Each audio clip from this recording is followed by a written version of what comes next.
First of all, my first comment it's a reaction to the representative of the State of Israel, who finally, after 3 years, honored this mandate of his presence. Look, it's grotesque and frankly delusional that a genocidal state can't respond to the substance of my findings. And the best thing that he resorts to is accusing me of witchcraft. So be it. You're the one accused of genocide. If the worst thing you can accuse me for is witchcraft, I take it. But rest assured that if I had the power to make spells, I would use it not for vengeance. I would use it to stop your crimes once and for all, and to make sure that those responsibles end up behind bars. And I would make sure that everyone from the river to the sea, Jewish people, Muslim people, Christian people, and secular people lived in freedom and enjoying their rights, not just privilege for few, again, between the river and the sea. To the state of South Africa, it's absolutely electrifying to be in your country. And I thought I know a lot about it and about the life of Nelson Mandela, but I was wrong, because I thought that Nelson Mandela and his comrades and the movement that strove to bring apartheid to an end were quite unique. But there is the light of Nelson Mandela in all the people that I've met in the past 5 days.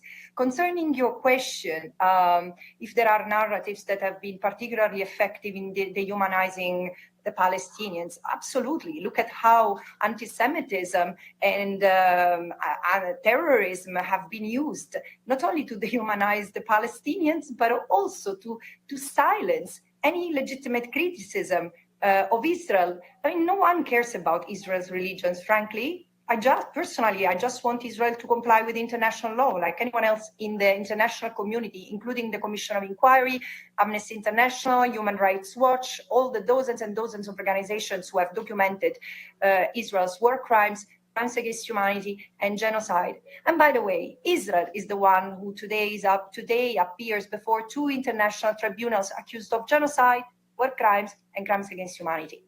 To Romania, I have to say, you're right, and I'm sorry the report was reached you so late.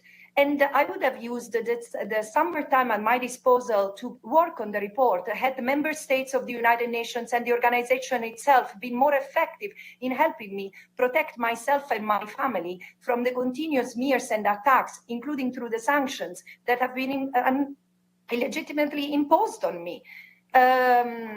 Then to Hungary and Italy.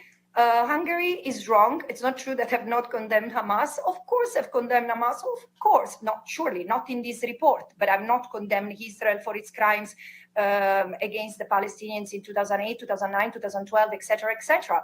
But I regret you and the representative of Italy made allegations that I find unsupported. For example, you say that I make political statements. Well, you should have mentioned some examples so that I could have learned and improved.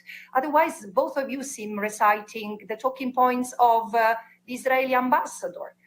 To the representative of Ireland, my answer on which next steps can be taken to advance peace, I say respecting international law. The ICJ has spoken over and over the past 18 months, saying that it's genocide which calls states upon cutting ties with Israel, especially stop transferring weapons.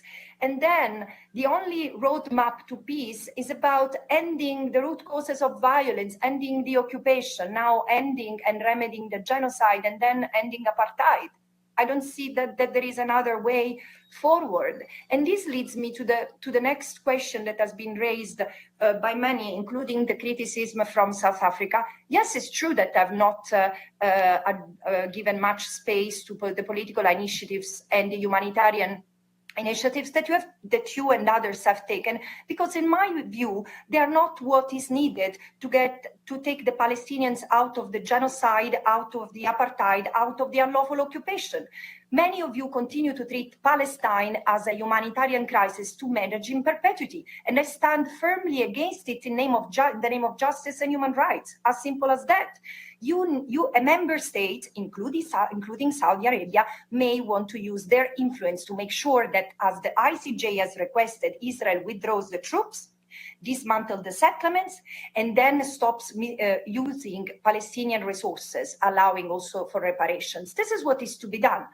And look at the peace plan that so many of you have uploaded in recent weeks. This peace plan has continued, maintained the Palestinians under occupation, and in fact doesn't take into account international law at all, and creates the conditions for an occupation in disguise. Instead of helping bring to an end the occupation, it's rewarding and it's allowing it to stay, again, as I said, under disguise. But let me conclude with some final remarks inspired by this very interesting and lively discussion.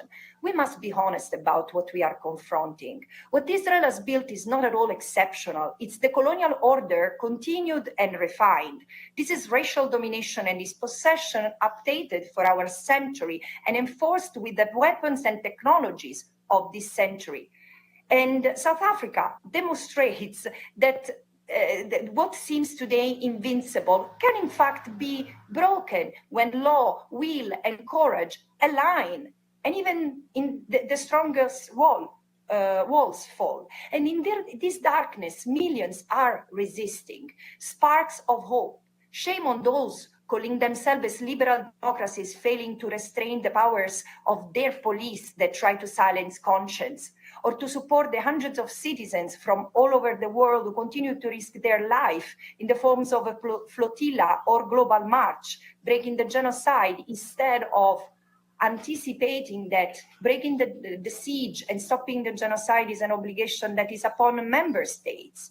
As the global anti-apartheid movement of our time demonstrates, it's states that stay silent and complicit. The people united are rising. Workers are striking worldwide.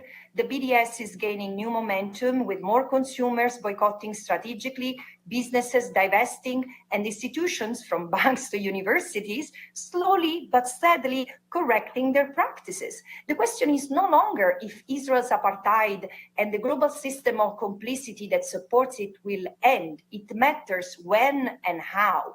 And what gives me hope are the initiatives like the Hague Group led by Colombia and South Africa that embody the beginning of a new multilateralism.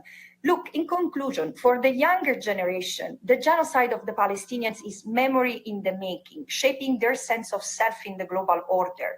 And whether recognized by states or not, accepted or not by those in power, the Palestinian struggle for freedom stands at the heart of the movement toward a truly decolonial world order. And to the people of Palestine, I say, may you hear it. From the harshness of occupation to wherever exile has taken you, watching or suffering the genocide, your struggle is seen, your resilience is honored, and the world is awakening with you and will stand with you as it has done with South Africa until your liberation. Thank you.